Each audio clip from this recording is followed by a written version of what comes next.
Good morning to everyone. Good morning, Professor Raul, VP Jo, VP Patet, VP Arnel, and to all my fellow faculty members of the Partido State University. Good morning. I'm going to present very short presentation of the concepts related to distance education, online teaching, and e-teaching. So let me just prepare the PowerPoint that I made for this short lecture.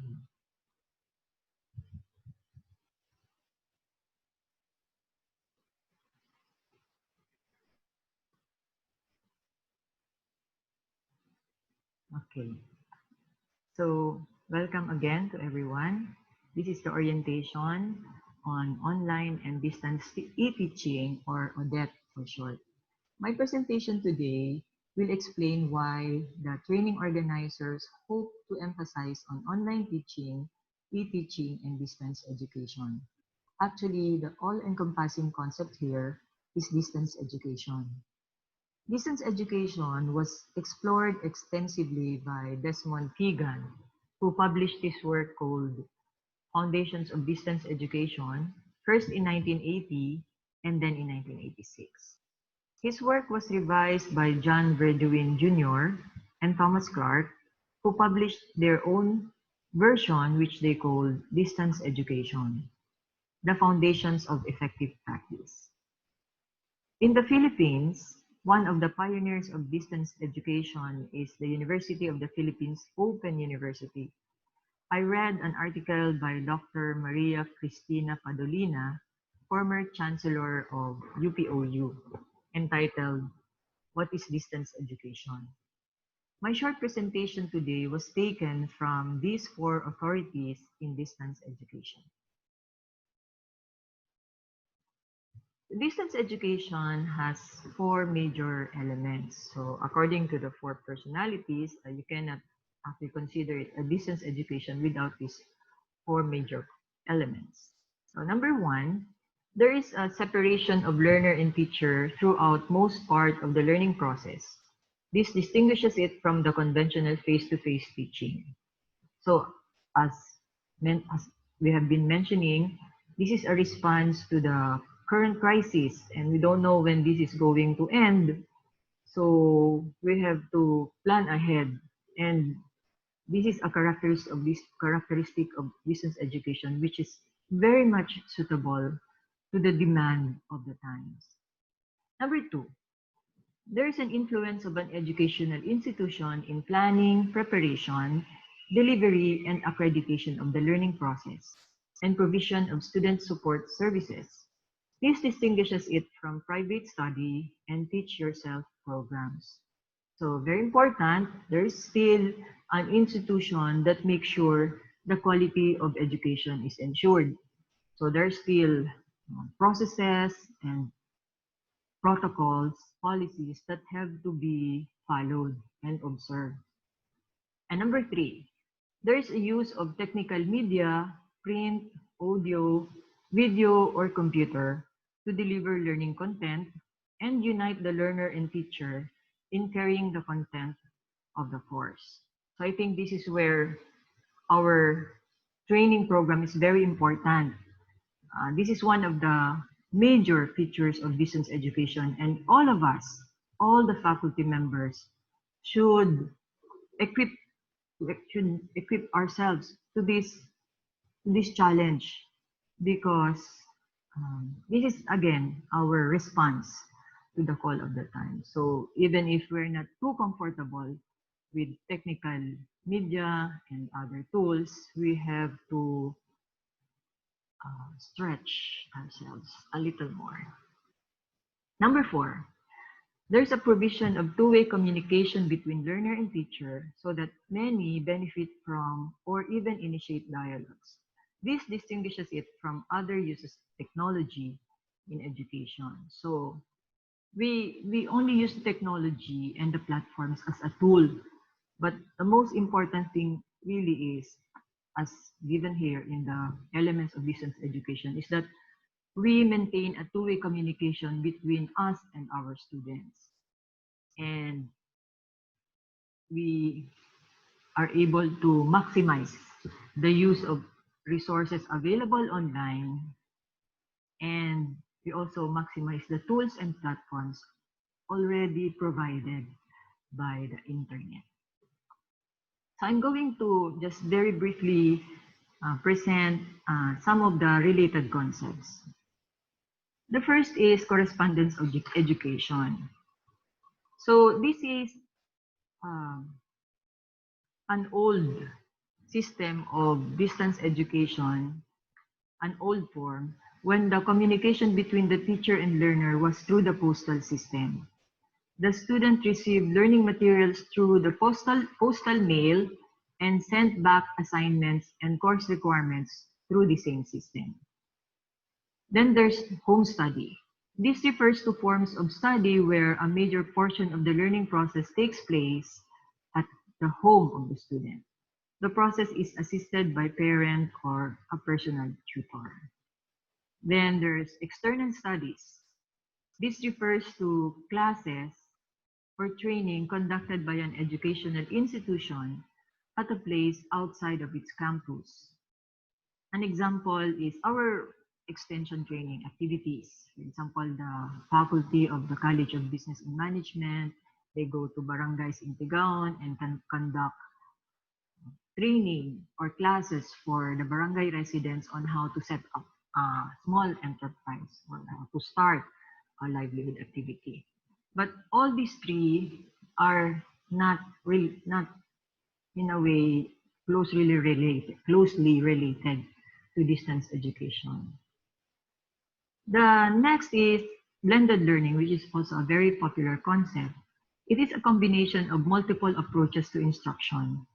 Learning in a classroom situation may be blended with learning from internet resources where teacher and learners are in different locations.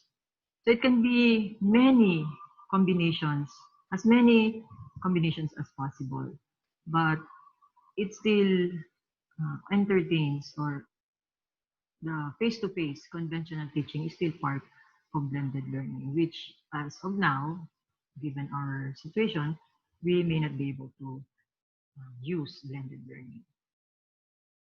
Then the next set, we have open learning. So this is also a popular concept. It is a view or perspective about learning where the student is given large degree of control of the learning process. So this is currently adopted by the UP Open University. The openness refers to entry criteria, time and pace of learning, place where the learning takes place, learning materials used, and even the learning process itself. So the student is given certain degree, greater degree of control. In other words, open learning is a philosophy of access to education, while distance education is a system of delivering learning content and process. So there are two different things, open learning and distance education, but they can go together in many cases. Another popular concept is flexible learning. It has been used by the CHED, Commission on Higher Education. Um, they have ordered the HEIs to adopt flexible learning teaching mode. Sometimes flexible learning is used interchangeably with open learning. It is open but limited, meaning, meaning the choices available to the students are wider than usual, but not totally open. For example, a student may be allowed to choose when to be tested, but is limited to taking the test in an accredited testing center. So flexible and open learning are similar, only that flexible learning, there are some protocols or policies or processes, which I think is what we are what we are doing in the university. The degree of openness may vary from institution to institution. I think that's the characteristic of distance education in most HEIs, including the Partido State University. Then we have the distributed learning. This means distributed resources, which refers to learning resources that are not located in a centralized place. The experts or the faculty, the books, information resources, and peers or classmates are not all located in a campus, in one campus, unlike in a traditional university setting. So again, given this definition of distributed learning, it can also be one feature of distance education. We can get our materials from different sources. We can also invite lectures from other places, other universities, other than from the teachers of the university. Then we have independent study. The learning process takes place with the students working largely on their own, guided only by instructions contained in a study module or a class module, which is prepared by the teachers.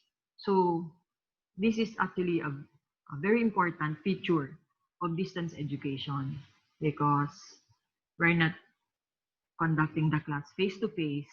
The student is on their own most of the time. So they work largely on their own.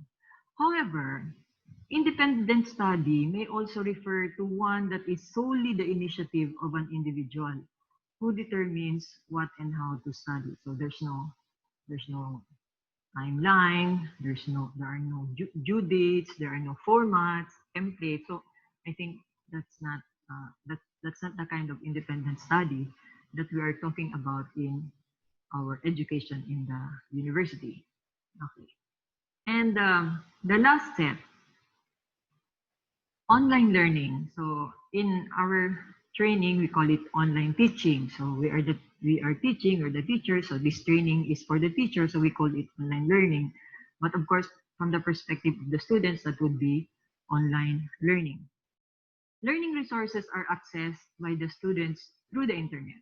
Communication between the educational institution or the university, the teacher, and the students is also through the internet.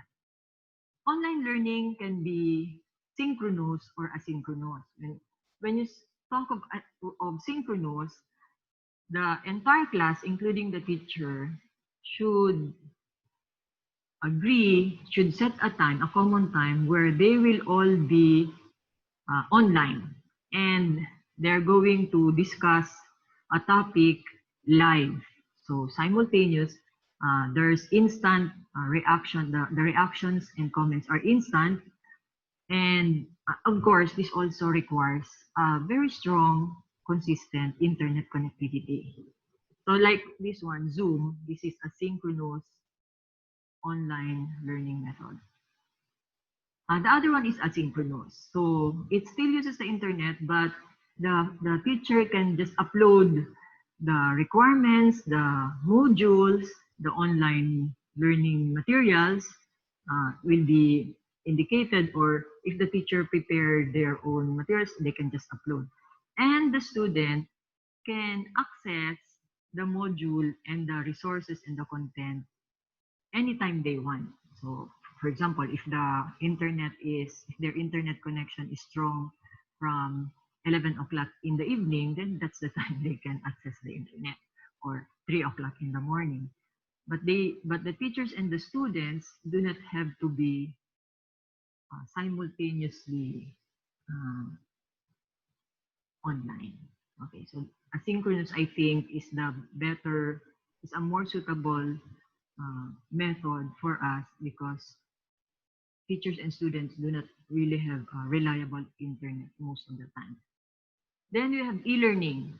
E originally stood for electronic, but eventually was applied to anything that made use of computer, including local area network or LAN, wide area network or WAN, or the internet itself. So e-learning is related to computer and even the internet.